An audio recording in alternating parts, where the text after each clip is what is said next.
तो आज है दोस्तों मेरा डे 16 21 अक्टूबर। दिवाली वगैरह अच्छे से सेलिब्रेट हो गया भाई। एंड अब हम सुबह की चाय पीने के बाद निकलते हैं भाई अपने डिलीवरी देने की। और डिलीवरी वगैरह फटाफट अपना कंप्लीट करते हैं एंड जिम पहुंच जाते हैं।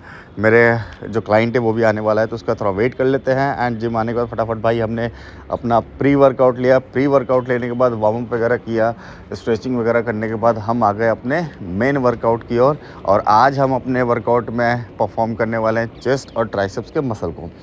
देखो आप आज की इस वीडियो में जो भी वर्कआउट आप देखोगे उसको हम थोड़ा सा टफ लेवल पे ले जाने की कोशिश करेंगे, इंटेंस लेवल पे ले जाने की कोशिश करेंगे। रीज़न बिहाइंड इट कि हमने जो दिवाली में कैलोरीज इनटेक ज़्यादा की है उसको हमें बर्न आउट भी करना है। अगर हम उसको बर्न आउट नहीं करेंगे तो वो आपका फ़ैट में कन्वर्ट हो जाएगा। तो हमें उसका ध्यान में रखते हुए हमें उस लेवल पे वर्कआउट परफॉर्म करना है।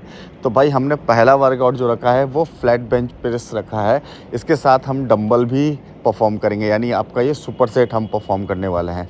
4 सेट लगाने हैं, रिपीटेशन होगा 10 to 12 मसल माइंड कनेक्शन के साथ। एंड थोड़ा सा हम वेट बढ़ाते भी रहेंगे हर सेट में।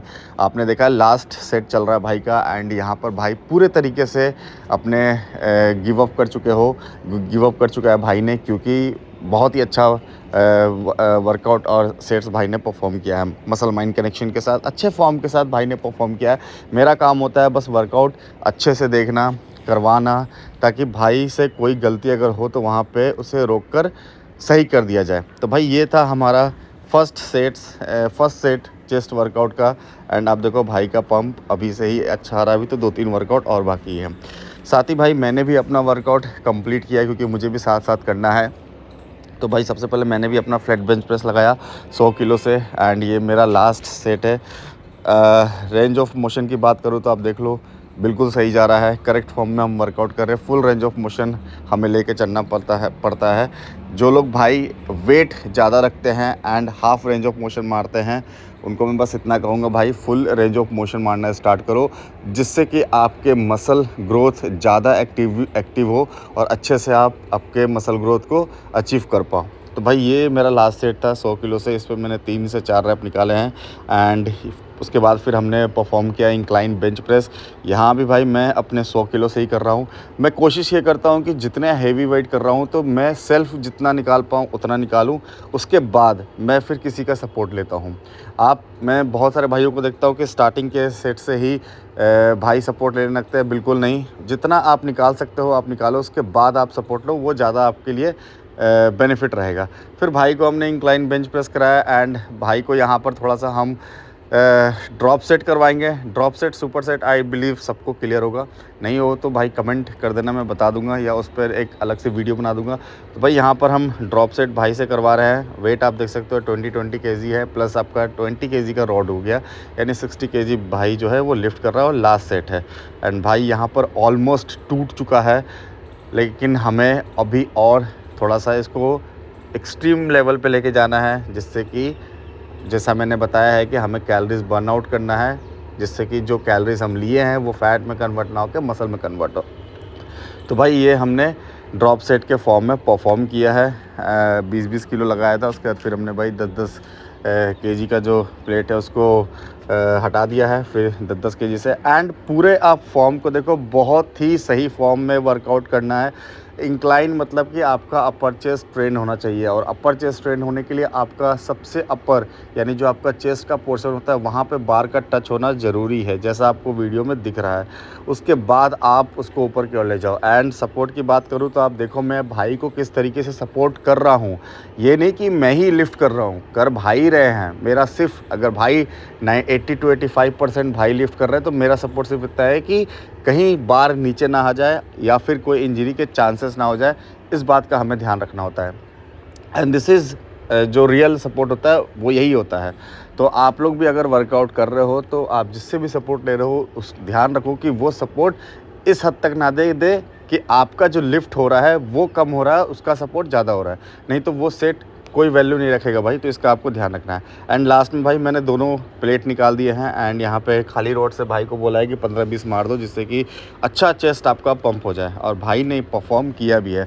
जब भी हम किसी को ट्रांसफॉर्म करते हैं या फिर ट्रेनिंग देते हैं, तो अगर इस तरीके से बंदे होते हैं जो आपने बोल दिया कि भाई इतने रैप करने और बंदा कर रहा है, तो आप ये मान के चलो कि बंदा कंसिस्टेंट है, बंदा डिसिप्लिन है और बंदे के अंदर पोटेंशियल है, स्ट्रेंथ है। और यही एज अ ट्रेनर एक बंदे को जानना होता है। जब आप ये जान जाते हो कि सामने वाले के अंदर क्या स्ट्रेंथ है, तो आपके लिए थोड़ा सा ईजी हो जाता है उसको ट्रांसफॉर्म करने में, उसको मसल बिल्डिंग करवाने में।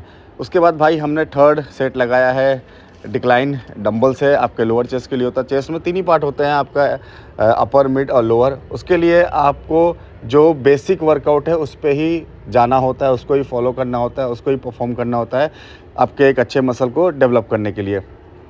आज के टाइम में सोशल मीडिया पे आपने बहुत सारे फैंसी वर्कआउट देखे होंगे कि कोई कुछ लगा रहा है, कोई कुछ लगा रहा है, और आप लोगों को लगता है कि अगर उसकी बन गई है तो हमारे क्यों नहीं। भाई वो सिर्फ वीडियो के लिए होता है। सारे बेसिक्स पे ही परफॉर्म करते हैं, चाहे वो कोई भी एथलीट हो, बाहर का हो, इंडिया का हो, कहीं का भी हो, सब बेसिक्स पे ही वर्क करते हैं, क्योंकि बेसिक्स से ही आपकी बॉडी बनती है। वीडियो के लिए लोग क्या करते हैं कि कोई भी एंगल से परफॉर्म कर रहे हैं, क्योंकि व्यूज़ वगैरह भी चाहिए होता है, थोड़ा सा उसको इंटरेस्टिंग बनाने के लिए लोग करते हैं। तो आप ये गलती ना करें। अगर आप बिगिनर हैं, इंटरमीडिएट है, तो बेसिक्स पे ही रहो। बेसिक्स पे आपकी बॉडी 200% आपकी बनेगी। तो भाई मैंने भी फिर डिक्लाइन से किया और यहाँ पे हमारे तीनों पार्ट ट्रेंड हो गए हैं चेस्ट के। फिर मैं यहाँ पर केबल क्रॉस कर रहा हूँ अपने लोअर चेस्ट के लिए ही। थोड़ा सा वी शेप में हैंड को रखना है एंड उसके बाद इसको इस तरीके से परफॉर्म करना है। सेट्स की बात करूँ तो सारे वर्कआउट में जितने भी सेट्स हैं वो सबके आपने 4-4 सेट लगाने हैं। एंड रिपीटेशन की अगर बात करूँ तो सेम आपको 10 से 12 रिपीटेशन रखना है। गेनिंग सीरीज़ चल रहा है आपका 90 डेज़ विंटर बल्क सीरीज़ का।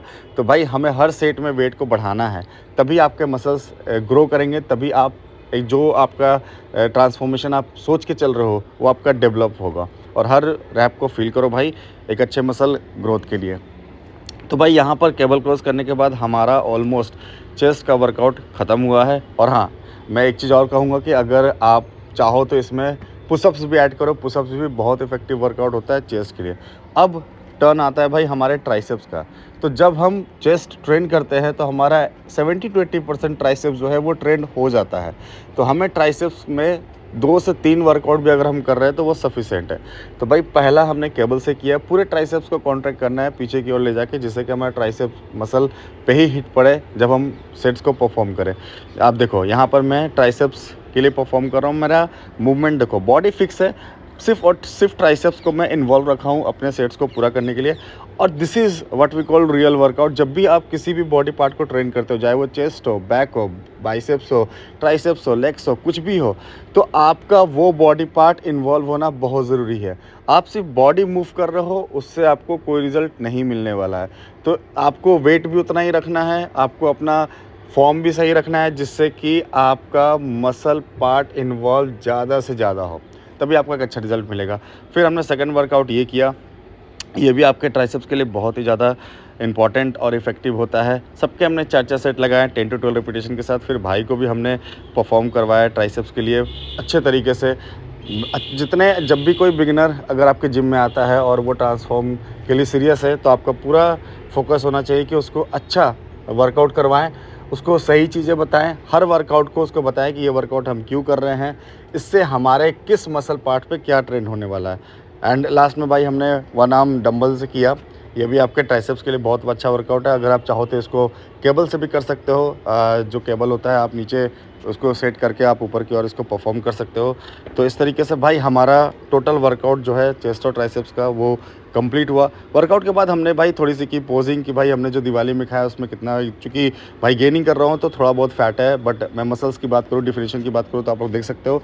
तो मोरल ऑफ द स्टोरी कि अगर आप पूरे टाइम अच्छा वर्कआउट पे फोकस रहते हो, डेडिकेट रहते हो, डिसिप्लिन लाइफ जीते हो, कंसिस्टेंट रहते हो किसी भी चीज़ को लेकर, तो भाई 3-4-5 दिन अगर आप चीट मील कर रहे हो, फेस्टिवल एंजॉय कर रहे हो, स्वीट्स खा रहे हो, तो उसका कोई भी साइड इफ़ेक्ट नहीं होता है। जिस तरीके से 3 से 4 दिन जाने से बॉडी नहीं बनती, वैसे 3 से 4 दिन अगर आप चीट कर लेते हो तो आपकी बॉडी बिगड़ेगी भी नहीं।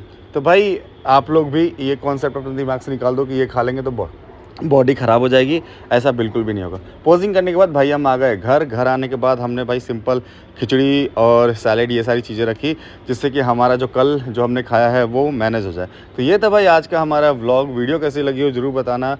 मिलते हैं नेक्स्ट वीडियो में, तब तक ध्यान रहें एंड बी हेल्दी।